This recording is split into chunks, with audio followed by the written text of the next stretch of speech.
2024 Pitt County Board of Social Services meeting. I would like to call the meeting to order. Can I have a motion to excuse the vice chair? I'll make a motion to excuse our vice chair, Catherine. Second. All in favor? Aye. Next, can we observe a moment of silence?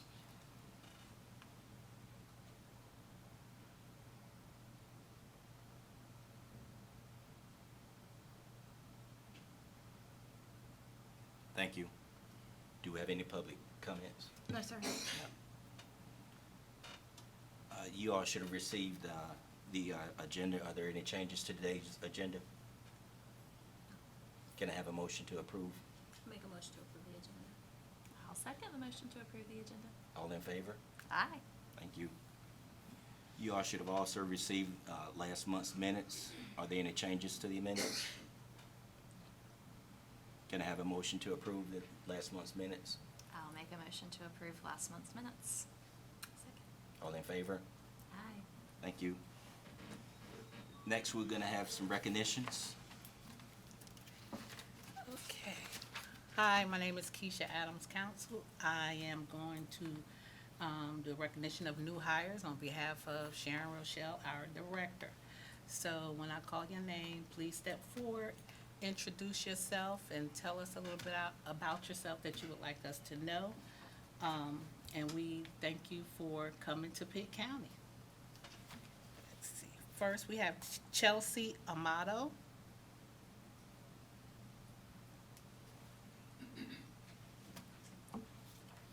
You go to the mic, please. Thank you. Hi, I'm Chelsea Amato. I'm doing in-home services for Child Protective Services. So, Thank you. Welcome. aboard. Thanks for being here.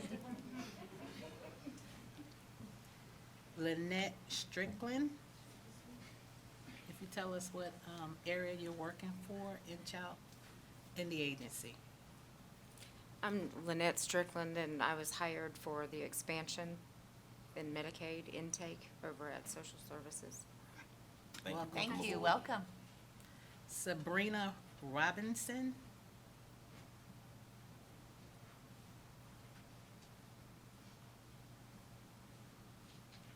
Yeah, good evening. I'm Sabrina Robinson, and yes, I've been hired for the Adult Protective Service, and I'm from Hereford County, so I have had some experience with adult services, so I'm looking forward to contributing to the adult services for Pitt County. Thank you. Thank you. Welcome Welcome. aboard. Natisha Staten.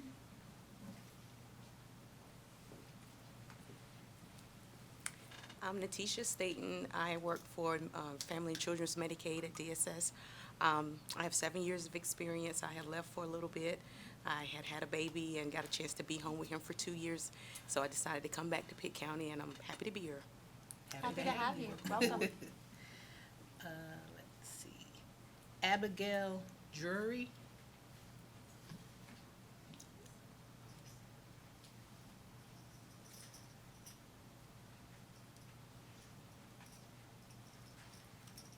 Hello, my name's Abby.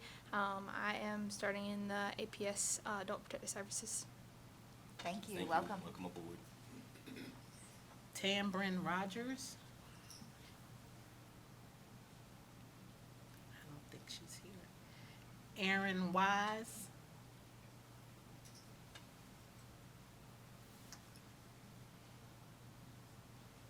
Hi, I'm Erin Wise. I'm working with Chelsea in home services as a part of Child Protective Services as well. Welcome. Welcome Thank you. aboard. Thank you. Kenya Caesar.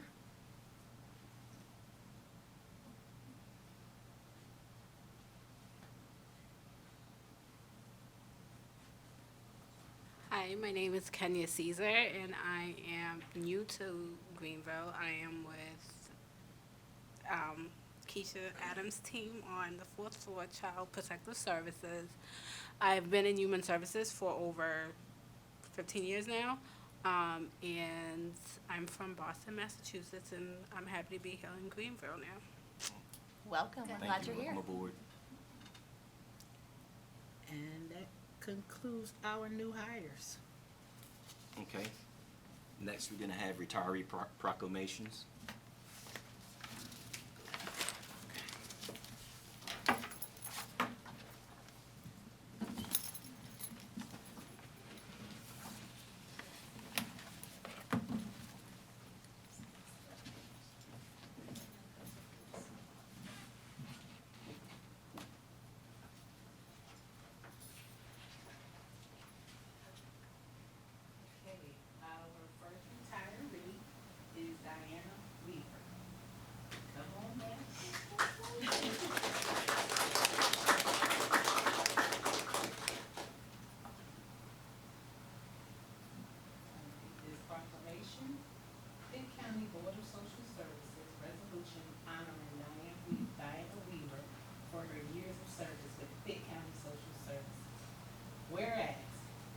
here today to express special recognition to Diana Weaver and to honor her for her distinguished 30-plus year career with Pitt County Department of Social Services.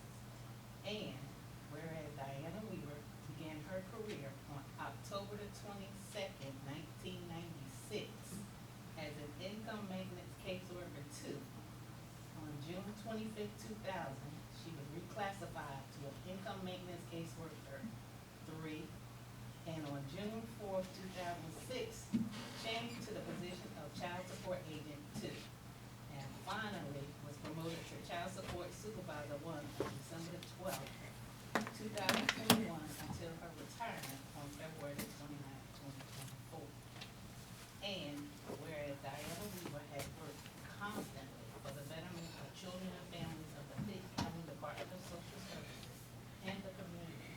And whereas the Pitt County Department of Social Services wishes to express its sincere appreciation to Diana Weaver for her dedication to the outstanding performance of her duties during her tenure. And whereas this proclamation is presented to Diana Weaver to serve as a reminder that although she is retiring, she will always be remembered as a valued employee dedicated to both her position and our community.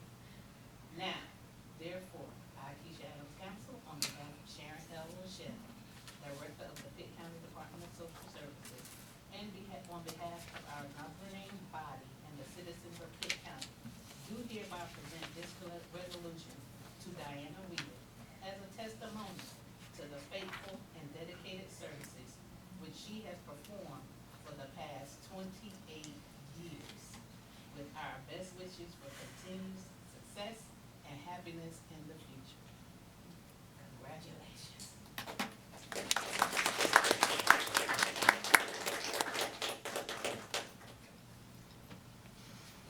One more. 3, 2, 1. Congrats. All right, next we have Elsie Lawrence Durham. Elsie?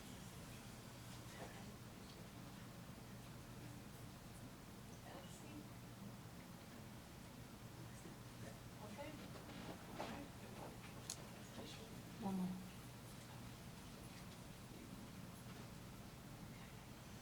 And now we come to our recognition for the Employee of Excellence Awards. And it is with great pleasure that I present this award to Rhonda Dawson. Come on down.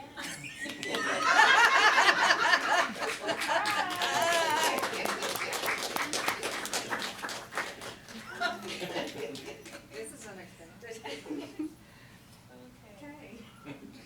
So Rhonda is being recognized because recently we have vacancies. And recently we had a case where the social worker and the social work supervisor are no longer with the agency. So Rhonda went to court and testified. She reviewed the case file and was able to testify in court in a outstanding matter representing the agency, and put forth evidence that was needed for the case. So we wanted to recognize you here today. She gives me that look because I got her here under false pretenses. So congratulations.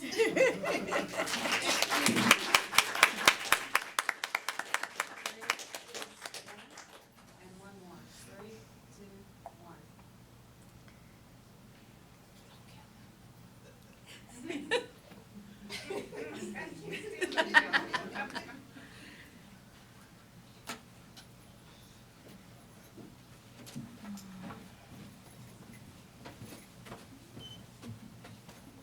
All right, thank you. Let's give everybody else another round of applause. New hires, you can be dismissed if you like.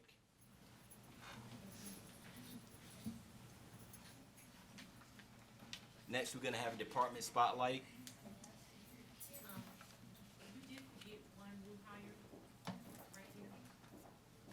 Okay, well, let's have her come up. We have one new So you're gonna give us some extra special comments? Yeah, I gotta make it really good Yes. now. Absolutely. That was on purpose, I'm- okay? Yeah, okay. I am Stacy Strickland, and I work in the Department of Social Services. I'm a Pull the family and mic chil- down. Oh, Thank you. okay. Gotta make sure you can hear me. I'm Stacy Strickland, and I work for DSS. I am Family and Children's Medicaid intake worker. I'm part of the Medicaid expansion program that we're doing. And I started my career with DSS in Wayne County in 2000. So I've worked in Medicaid and food stamps, so I'm just very excited about this next chapter in my journey. And I Thank you so appreciate much. the Glad opportunity. to have you here. Thank you. Welcome. Thank you. Welcome. Definitely. All right, next we're gonna have the department spotlight. That's the legal department. Good afternoon, Mr. Chairman, other board members. My name is Mac Williamson, and I'm one of the attorneys, and myself and two of my colleagues are here to give you just a little sample of what we do. We certainly appreciate the director reaching out to us and asking us if we would mind coming and sharing with you all something about what the legal department is about. And so we appreciate you all giving us the time at this board meeting to do that. So we just prepared a little bit of something to sort of give you a highlight of where we are, and we've broken it down for three things. I'm going to tell you a little bit about who we are. Then my colleague Nancy Ray will tell you a little bit about the law that we have to deal with, and then Travoria Jackson will tell you a little bit about what we do on a daily basis. So who are we? We are 5 attorneys that represent the department. So these are the 5 attorneys that are listed, and then 3 of us are here today. The first 2, Emma and Christina, they are at the Human Services Building for child support, and then the other 3 of us are here at the county office building handling everything else. Then we have 5 paralegals that are listed there, and I believe we've got 1 that's here. The rest are downstairs or across the river doing what they do. And then we have an office assistant, Kirsten, and I don't think Kirsten's come up yet either. So this is just a little summary of the background, the experience that the attorneys bring to the Department of Social Services. So our background includes we have someone who was a magistrate, assistant clerks of court, solo practitioners, small law firm associates, large law firm partners, in-house counsels, trustees, collegiate instructors, and various civic and community board members, much like yourselves. These are some of the areas of legal practice that our experience brings to the table, not just since we've been here, but what we came here. So DSS attorneys for other DSSs or in the past, parent attorneys, juvenile delinquency attorneys, guardian ad litem, doing real estate planning administration, incompetencies and guardianships, involuntary commitments, family law, and criminal law matters across the board. Collectively, even though I might look like I have the most of the experience from my looks, but collectively the attorneys have 100+ years of legal experience. There are attorneys who are here with DSS that are licensed in multiple states. The span of service, we have an attorney that's been here with DSS for 17 years, all the way up to 1 year with DSS. And then much of our work, in fact, all of our work could not be done without the assistance that we have from our paralegals, who are invaluable both to us and to the department. So again, here's a little bit about their experience that they bring to the department. So they've been in large law firms, small law firms. They too have been in the clerk of court's office, child support agents, and then worked in financial and tax areas prior to coming to DSS. These are the legal areas, the experience that they bring to the table: personal injury, family law, civil litigation, child support, child protective services, and adult protective services. And then just collectively, they represent 70 years of legal experience. They span a time of service to the Pitt County Department of Social Services from 19 years to 1 month. So we have a large span there. We have board-certified paralegals. That means they are certified by the state in paralegal. They are notary publics, and we have a bilingual person on staff as well. So what about the relationships? So anyone that, or any agency that the department has a connection with, and as you all are well aware, and folks out here are well aware, that the department has connections to a lot of folks. And so anywhere the department is connected, the legal department is connected as well. And some of those connections, as you can see, are very regular and consistent, and some of those are more sporadic. And I just put this graphic up here just to sort of show, much like the department, so you could just put Pitt County DSS in that graphic where it says legal, and the web, the connections that that we have. And those are just some of the examples of who we are. And so my colleague is going to come and tell you a little bit about the law, which is why we are here.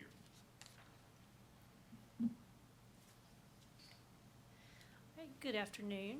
My name is Nancy Ray, and I have the pleasure of being the attorney who has the 1 year of experience with Pitt DSS, but it is a wonderful place to work, I assure you.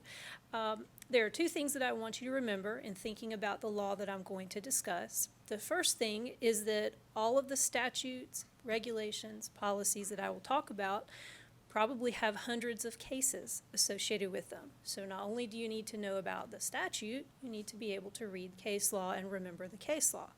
The other thing that I want to tell you about the law is that sometimes we have to remember it at 3 a.m. because attorneys for the department are on call. In fact, I am the attorney who is on call this week till Friday at 5 o'clock. And then one of my colleagues takes over. So I do have some examples for you of laws that we deal with. I have a statute defining terms for child protective services. I have some of the administrative code relating to CPS. I have some policies relating to in-home services. And then I have a bulletin relating to new laws pertaining to infant safe surrender. Because it's not enough to know the law today, you have to continuously keep educating yourself, because up in Raleigh and up in Washington, they are pumping out new laws to learn all the time. So I'll pass those around if you would like to take a look at those. So let's look at some different areas of law. One area of law that's traditionally associated with DSS, it's what comes to mind when a lot of people think of DSS, would be Child Protective Services Law.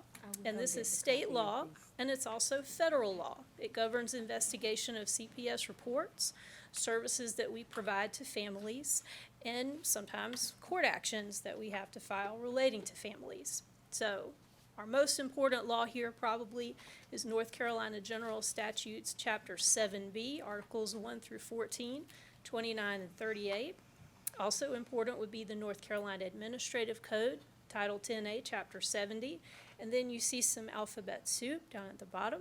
The alphabet soup are all federal laws that we have to be familiar with. One of those laws, ICWA, the Indian Child Welfare Act, was the subject of a recent Supreme Court decision. It's very important. And so now Ms. Adams' counsel's folks are on their toes and asking people, they were anyway, but now they're especially on their toes and asking people about tribal membership because of ICWA. All right, we also deal a lot with adult protective services laws. These are laws that govern investigation, services, and court actions relating to adults. These actions are heard in district court here in Pitt County, and they're also heard before our clerk of court, who is an elected official. So this might encompass neglect cases that are heard in district court. We might try to help an adult find a least restrictive alternative. There's a recent push for that in state legislation. We might have to go to the clerk and seek an incompetency finding for someone. That person then would have an estate set up. And the goal, really, for folks who are our wards, is to have their competency restored. Some people can do that and achieve that, and that's a wonderful thing. And so some of the laws there that are relevant would be General Statutes Chapters 35A, 108A, and then, of course, the North Carolina Administrative Code. All right, some other law that we deal with or some other topics. Administrative law. The North Carolina Administrative Procedure Act is important to know about just as a framework for administrative actions. For example, if we have a Medicaid appeal, the way that that appeal is handled has a lot to do with the APA. Appellate law is important. If someone gives notice of appeal of one of our decisions in court, say in a CPS case, we have to understand the path that that case takes through the court system at the North Carolina Court of Appeals, and then perhaps at the North Carolina Supreme Court. The rules of appellate procedure in North Carolina come from our Supreme Court. They have the authority to make those rules from the North Carolina Constitution. And then in federal court, they would come from the U.S. Supreme Court. All right, child support is big business for the department, as you will see in Ms. Jackson's part of the presentation. The important laws here, the most important laws probably relate to contempt, support itself in Chapter 50, UIFSA, which is our interstate way of establishing and transferring child support obligations. People move around a lot. We want their child support to be able to go with them or come here. And then Chapter 110, Article 9, the specific chapter about child welfare and child support. All right, our attorneys have to be familiar with criminal law and especially with juvenile delinquency, because sometimes the children, especially with whom we work, have delinquency issues. You have to be familiar with relevant parts of the U.S. and North Carolina constitutions, the North Carolina common law, which is law made and applied by judges, and North Carolina statutory laws, especially chapters 14, 15, 15A, and then the juvenile delinquency statutes in 7B, articles 15 through 28.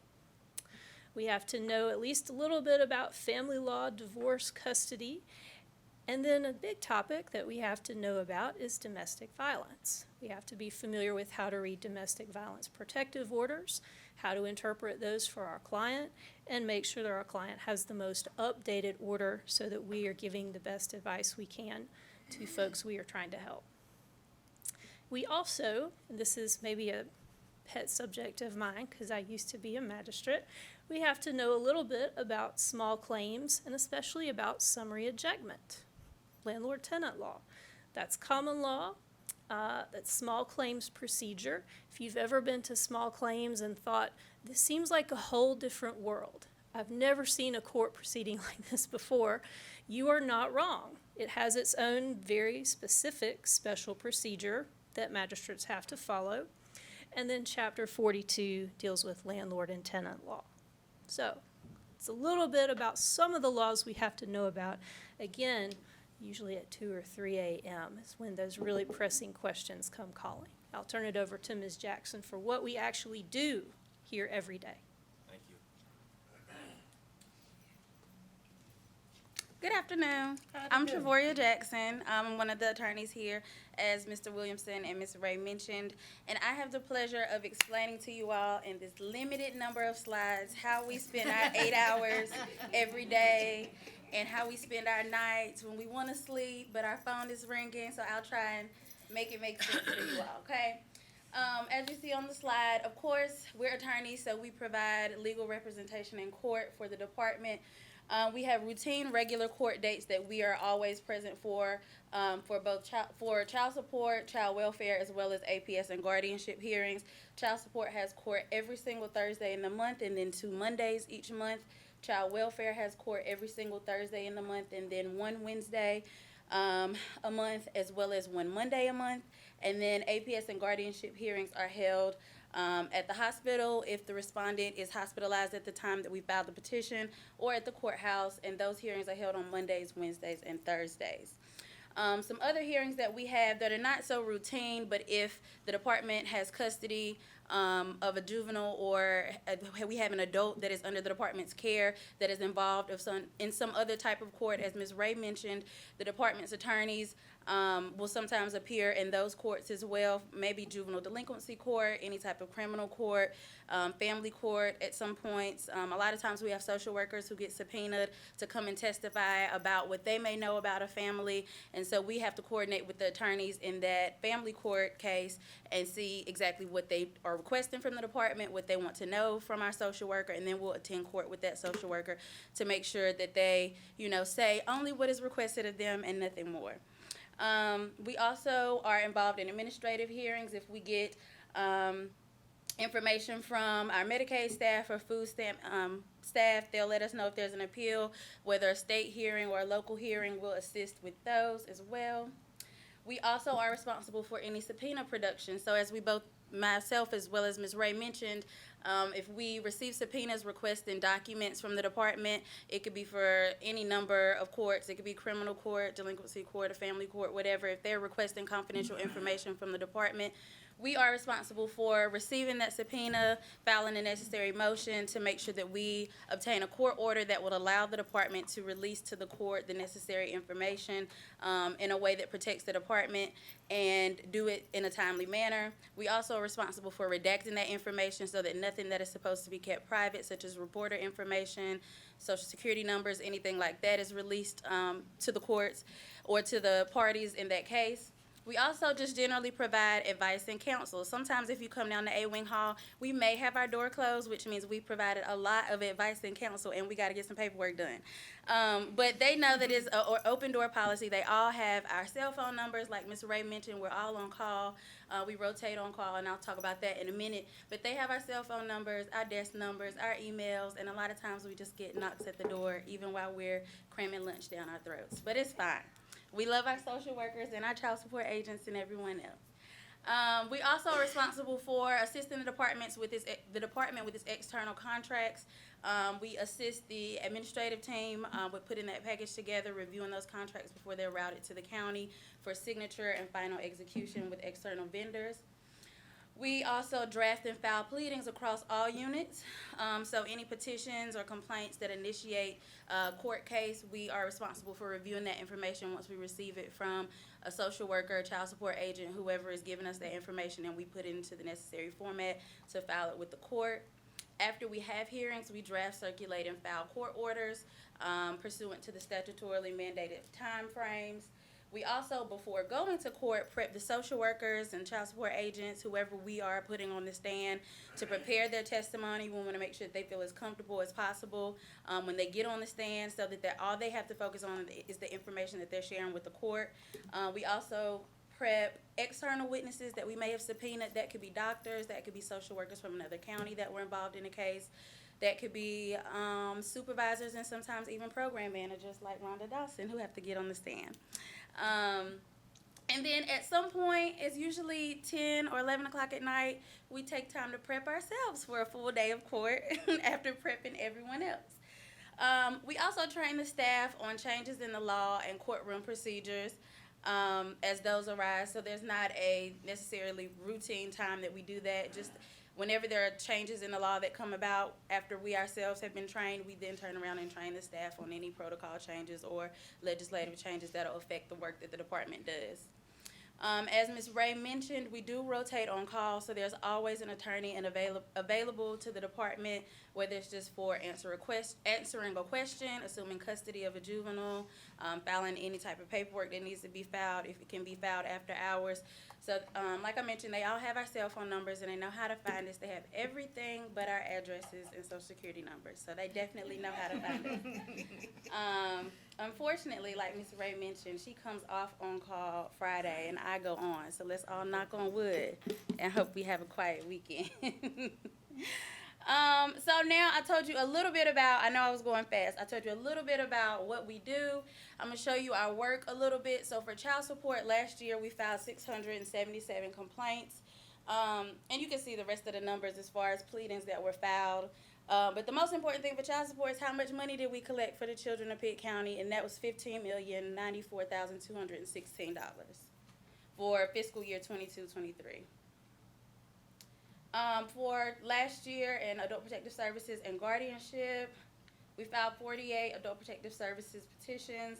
We obtained 46 orders of those 48 filings, and 42 APS orders were extended. As for guardianship, we filed 26 guardianship petitions. We obtained 29 guardianship orders, filed 8 guardianship motions, 11 interim guardianship orders. the department was appointed as the guardian of the person for 21 adults, and the department was appointed as guardian of the state for 2 adults, and filed 19 accounts and 2 inventories. And at the end, I think as of December of 2023, the department served as guardian for 203 individuals.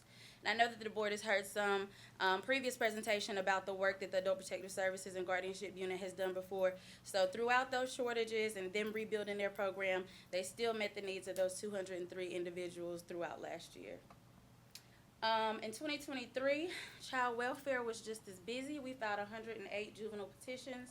We filed 14 TPR petitions, which are termination of parental rights petitions, which is the court hearing that must be satisfied before a juvenile can be adopted. We had 12 voluntary placement agreement petitions filed, and 10 juveniles that were legally free for adoption, 8 juveniles that were actually adopted last year, 24 young adults in the foster care 18 to 21 program, which allows them to remain in foster care and kind of learn, transition into that independence of adulthood beyond the age of 18. And the grand total of 215 juveniles in DSS custody around December of 2023. And that is the Pitt County DSS legal team. I made it sound really easy, but we work really hard, and that is us. Thank you for having us. Thank you. Thank you. Do you I have any did want you questions? to see one of the members of our team that I didn't recognize, and that's Amber. Hey, Amber. Amber's one of our paralegals, and she's the one that helped crunch a lot of these numbers and put a lot of information up there. So everybody else is working very hard, and I just want to say, as you can see from this, it looks like we're exhausted, and we are, but it's nothing compared to the work of the department itself and the folks that we help assist. So I want you to know that we recognize that everything that we're doing is on behalf of the department, and they work twice as hard as we do, and we recognize all that they put in. Thank you. I have questions. Y'all know I have questions. You cannot sit down and not know that I don't have a question. I hope I have an answer. That's what I tell the judge when they ask. How many of the staff here are accessible to DSS social workers during the day? I mean, on site. So depending upon what kind of matter it is, well, the three of us here that you heard from today. Them two on the Yeah, front so, row. so Ms. Jackson, on Ms. the hot Ray, and seat. myself, yes, we're the 3 attorneys that are housed here in the county office building. The other 2 attorneys are across the river at Human Services building, and they're primarily child support attorneys. So if it's a child support question, they go to Ms. Stallings or Ms. Futrell primarily. For anything that's here, then they can contact myself or Ms. Ray if it's Child Protective Services, and if it's APS, Ms. Jackson, although we're interchangeable. So if they can't find somebody, somebody they're looking for, they can always ask any one of us, and we'll get them the answer they need. Ms. Jackson also is a primary contact for the Medicaid appeals and the food stamp issues again, but if they can't find her because she's in court or something like that, then they can ask any one of us, and we try to get information as soon as possible. I just wanted to know how many people with legal backgrounds that was actually accessible to these staffers on this position right here. That's the Department of Social Service Director. So that something come up during the day. Most of the time, the legal background is not right there. And We are. If the person, the legal person with the legal background is right there, they have someone to say, I just can't get past this issue. Right. And you are right there for them. I just want to know how close you are to the question. Downstairs. Yes. We're And that's very important when this life is at stake. absolutely. Okay. We're going to get your slides. And I appreciate it, but these are very nice slides. It has a general questions answered, and I appreciate all you do for the families of the county but being accessible is the key to families because you're determining young lives as well as the old. So I thank you for what you do, and I find this very important, and to especially know about the person actually went to court and answered the questions. Now, how many investigators do you have? The legal department has no investigators. The Department of Social Services has investigators, so we work very closely with the work that they do, and then the additional legal work is done by either the attorneys or our paralegals, like Ms. Nunnery, who do additional background work to get the materials that are necessary to get it into a legal status. But most of the background work that's done, if it's a petition, whether it's an APS petition or a CPS petition, is done by the social workers themselves, and we put it into a form that's acceptable from a legal standpoint. To the extent that they have questions or seeking guidance to assist them in the work that they do, we provide that, but they do the bulk of the field work. Well, one of the reasons I wanted to have the question as the county commissioner, I have office hours in the most needed area north of the Tar River, and I run across a lot of things, and my curiosity comes from the fact that I wasn't a single parent. I was a parent who raised the children alone. I think I said that just right. And my children are adults who are male and a female, and you get to hear all kinds of stories. So investigation is the key for a successful child person to be reared. And that's what I wanted to know as it relates to investigation and you and the family. And I've drawn some, I'm not getting into anything beyond that. Thank you. I had a question Yes. for Ms. Ray. Yep. You did an amazing job passing out this very large packet of laws, and I assume that you did that because those are ones you use most frequently. Sure. I'm a very slow reader, so I would not have been able to finish that today, and I wanted to pay attention to you. Is it possible for maybe you to send Mr. Dancy the links to those? Of course. Just, I mean, I kept them right here at my desk because I didn't. I may not read just every don't. word, but I would like to review the things that you all are having the most common contact with.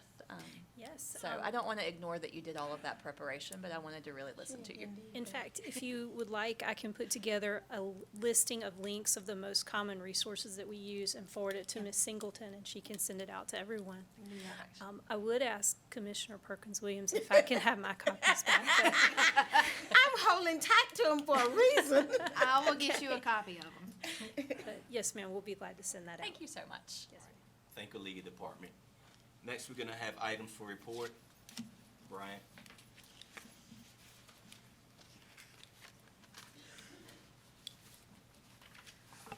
Good afternoon. Good afternoon. The Medicaid report card for January is in your abstract on page 10. And for the month of January, in the area of disability applications, we process timely at 94%. 90% is required. And for all other Medicaid applications, we processed at 87%. So we did not meet the 90% processing standard for January. And we attribute that to our vacancies, positions we're still trying to fill. I will share that we are able now to offer our employees that are here who want to work overtime, paid overtime through the Medicaid expansion funding. So all those that can assist now will be assisting and will be able to be paid through that additional funding we receive. So they'll actually be able to pay for time worked beyond 40 hours when previously, without that funding, it just would have been compensatory time. The next page on 11 shows you our Medicaid applications received starting with Medicaid expansion. Now these figures represent the number of individuals that have applied, not the households. You could have an application with one person, or you could have an application with multiple people. These are the total number of people that applied. So in December of 2023, the households that applied represented 2,009 people.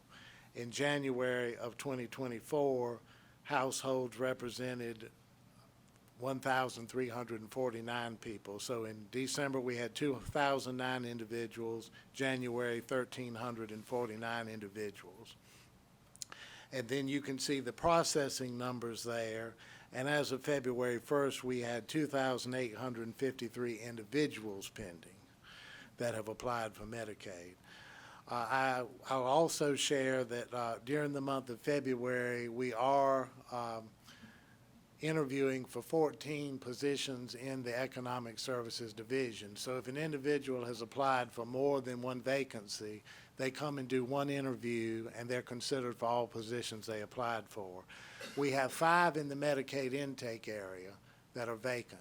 They were existing Medicaid positions, and we still have 5 of the Medicaid expansion positions vacant.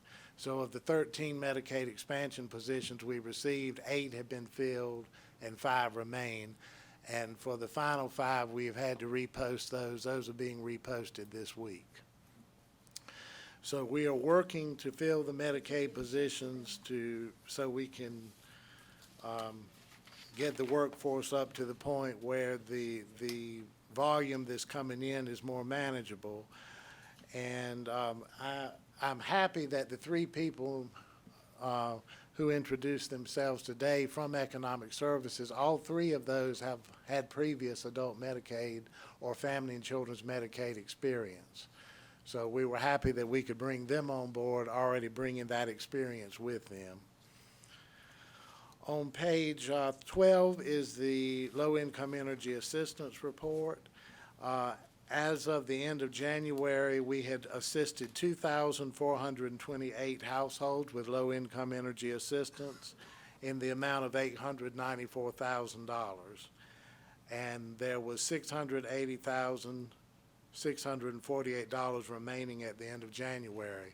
We still have funds. For those that have not applied, we encourage them to apply. And I will mention that as long as funds are available, the program will continue until March 31st. So if funds are depleted before that time, then the program would end. But the actual deadline, if funds are still available, so we encourage everybody to go ahead and apply now if they would like to be considered for that program. And I'm happy to answer any questions you might have. I have some. Okay. Since you're in operative services. where Economic, yes. The LEAP goes through. Yes. And those things like that. What I'd like to see when we're talking about vacancies and improvement, what particular department they're in, that's important to show stress on the employees. If our employees are stressed behind being overworked or underworked or whatever, I think as a board we need to know that so we'll know what the general public is receiving and how much stress they have to take home in families. That's very important for the good services we give. Number one. So number two, in the vacancies, if Medicaid intake is overworked, and let's say you get X amount of Medicaid employees, you have 5 employees, and you get 300 intakes, that's a lot. Right, yeah. So we need to know as a board how we can address the community and not having those fights. Just to say we got 8, I know that it takes a long time to get staff Yes, in, yes. but I've yet to know about the workload of the individual. Because Okay. our staff has to be, This is true, and you know, you've heard me compliment the staff before.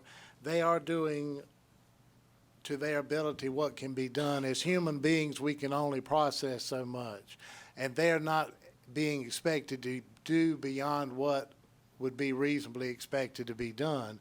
The overtime is not mandatory, it's voluntary. So if somebody chooses to work overtime, we're happy now that they can be compensated for it because of that funding. And I understand exactly what you're saying. And our program managers have explained to them, we're not holding you responsible for what cannot physically be done. One of my program managers recently had a meeting with her group, and she said, we recognize the good work you're doing, and we know that as one individual, you can only complete so much. And so that's how we have approached it. And I understand exactly where you're coming from with that. Yes, because as a person that sits on the board and as a commissioner who serves a lot of the residents of this town who comes to this department, it concerns me that they are waiting and still waiting for a reply or trying to find something. Right. If we can have some way of gearing this is practically a new board in social services. I think these two hasn't been there as long as I've been here, but what concerns me is handling the cases for the employees that stress is maintained, because one of the serious problems is mental health. Yes. Mental health is a Yes. serious problem. So if our employees are stressing, then the services are going to be stressful received. Yes, I understand. So give us something to look at so we can make good judgments about the cases that you are dealing. I don't mind them doing overtime, Right. but we need to know that the overtime is necessary, and the statistics that you give should give me some idea about that overtime. You know what I'm saying? Yes, I understand. Okay, so I'm not being critical. Oh, I understand, But give us sure, enough yes, statistics so that we can say, so that when time come and we need to ask the Board of Commissioners for no staff, more budget, or whatever, we've got justification for asking, and I want to have those figures Yeah, so we that I will- can fight for you. Yes, we will have those numbers for the budget request. We will. We're working on that. The program managers are working on that. How many cases they're carrying with the existing positions we have to show that the caseloads would be too large without increasing the existing positions that we have. We are working on that. We will have that ready for the budget, yes. I would like to know, with homeless being an issue in Pitt County, where does it come in the board? I've gone and I've done a lot of traveling here, and I'm baking a lot, and I don't know where that falls in social service with homely and transitional housing. That should be a part of social services, huh? Or is it? Well, housing is not I know a part housing of is not social yours, service. but Right, the yes. stress that comes with the housing is. Right, yes, you're Okay, right. And okay. the other I'm not right. saying that I'm Right. operating in a vacuum here. Right. I'm saying meeting the needs of families is It important is, for me. It is. Okay? And all of our programs are available to people, those that are Correct. also considered homeless, yes. Okay. So at some point, I'd like for you handle services over there, and you have the largest group of people coming from the general population Yes. over there. Yes, And that's correct. They call it Department of Social Service 2. Oh, okay. And over here, Department of Social Service 1. Right, So you right. understand what I'm Yes, talking I about? do. So So let's certainly, get a certainly. hold of that, and let's do Okay. a good job, because this county is growing. Yes, It it really is. is. Yes. And a lot of things is happening, and we gotta face that and keep good people in for good folks. Okay? Yes. Thank you, Brian. Ms. Gooding?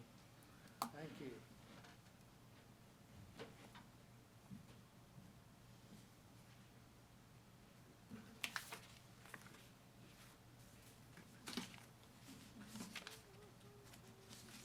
Hello, everybody. Hi. I'm Michelle Gooden, and I work out of the Child Welfare Department. Agenda. Thank you. Just click right here. Okay. and I have the privilege to talk about Black History Month and how we're celebrating at Pitt County Department of Social Service. And celebrating Black History Month is an opportunity to understand Black histories, going beyond stories of racism and slavery, to also spotlight Black achievement. So we want to share some things that we've been doing across the field of Pitt County DSS. Black History Month, February 2023, 24. We certainly want to say that today's Black History Moment highlights Carter G. Woodson, and he was a historian and educator known as the father of Black History Month. And Carter G. Woodson's accomplishments, one of them is he was the first African American to earn a PhD from Harvard University. And he is coined the father of Black history. In 1926, we started with the Negro History Week. It was the second week of February to mark the birthday of two great men, Frederick Douglass and Abraham Lincoln. But in 1976, that week moved to Black History Month. So as we celebrate Black History Month, we want to recognize just two features because we have sent out information to our coworkers asking for people who are within DSS that we can feature, past or present, living or legacy. And so we want to highlight Mr. George Perry, who became the first Black DSS director in Pitt County in 2006. I believe he started sometime before that, but he became the director in 2006. He started in DSS in 1989, exactly.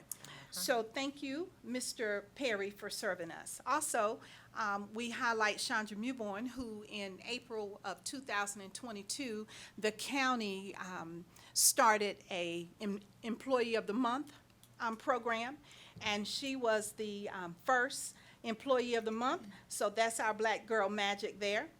And how we have been observing and celebrating this month is on Wednesdays, we have highlighted different things. On February 7th, we've had door decorations that have been going up on all of the halls. When you came into the boardroom today, you probably saw the balloons in black, red, and green. But as you go out, if you go on the elevator on the Permanency Planning Hall, you'll see a wall of different people in Black history in DSS. And Ms. Travoria Jackson, one of our attorneys, is on that wall as one of our Black attorneys here. So we're excited about that. And then on tomorrow, which is February 14th, we are asking our employees, or saying that they can wear red for part of our Afrocentric colors or Valentine's Day, but also they can wear something to represent an HBCU. And we have Rhonda Dawson here, who is representing North Carolina Central University. Thank you for that in your maroon and gray, though I am a Ram from Winston-Salem State University. I needed to put on mine. As well as they can wear or support the Divine Nine, any sorority or fraternity. And if you're not part of a sorority or fraternity, you can wear pink and green tomorrow and it'll be all right. On February 21st, which is next Wednesday, we are going to have heritage socials all throughout the building, either breakfast, lunch, or we do have a hall that's talking about some 3 o'clock mocktails. Soul food, they'll be serving soul food, and these will be hosted by teams on different hallways and departments. On February 23rd, we are hosting a lunch and learn. The topic is diversity, equity, and inclusion, and that's going to be on February 23rd. That is a Friday, and so we are excited about that. Teresa Barnhill, one of our community leaders, will be hosting that, so we are thankful. And I'm going to end this presentation now, but I would like to end with one of my favorite quotes by Martin Luther King. And here at DSS, we are thankful to serve, we are thankful to be here, and we are thankful that we can celebrate Black History Month within the halls of where we serve and work. And that quote is, "Everybody can be great because everybody can serve." You don't have to have a college degree to serve. You don't have to let your subject and your verb agree to serve. You only need a heart full of grace, a soul generated by love. Thank you so much for your time. Do you have any questions? Who quote was that? M.L. King. That was something new. Thank you. Thank you, Ms. Goody.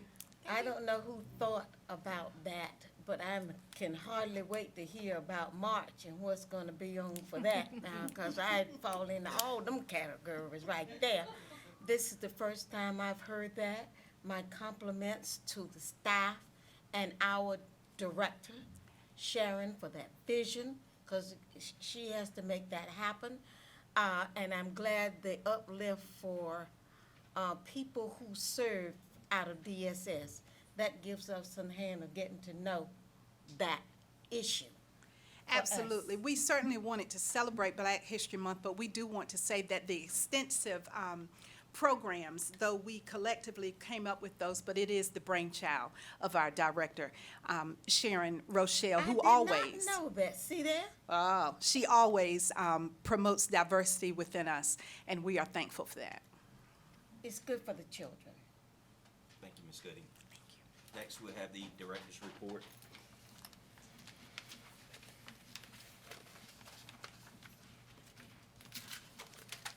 All right. So Sharon Rochelle has been busy. Recently, she attended Day Street training. It was a 3-day training. So out of that training, she has is collaborating with Beth Winstead, who is a local business liaison, that will be supporting the agency with providing some assistance with training some of the staff as a whole on day sheets.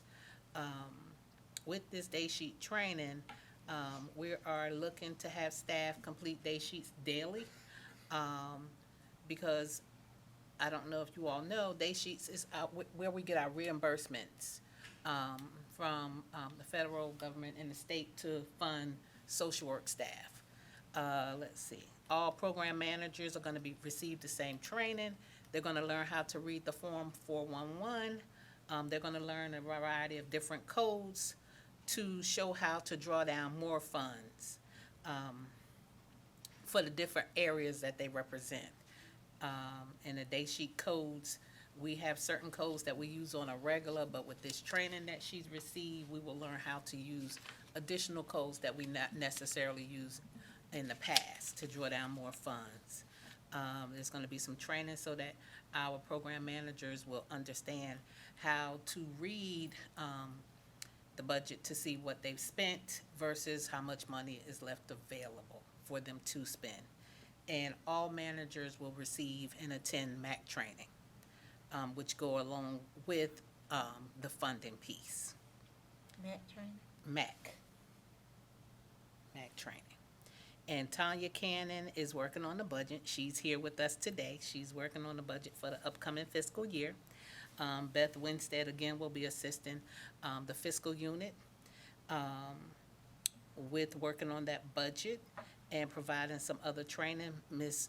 Sharon Rochelle is also extending an invitation to the county fiscal department to work alongside with the agency to work on the upcoming budget.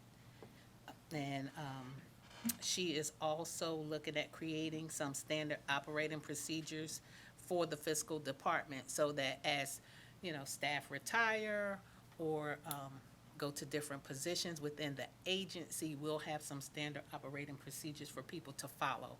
Because a lot of times, people have it in their head and it's not written down. So now we're gonna develop a formal process of standard operating procedures. And that ends her report. Any que- Thank you, Yeah, Keisha. I have a question. I don't know whether you may know it or not, but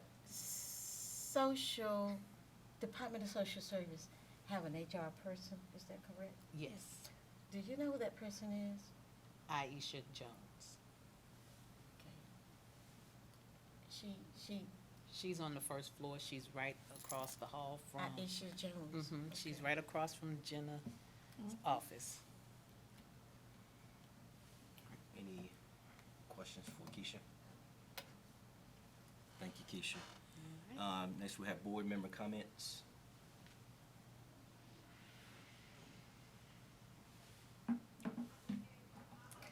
Comments? I was just excited to hear from the new employees. I really enjoyed that part of the meeting.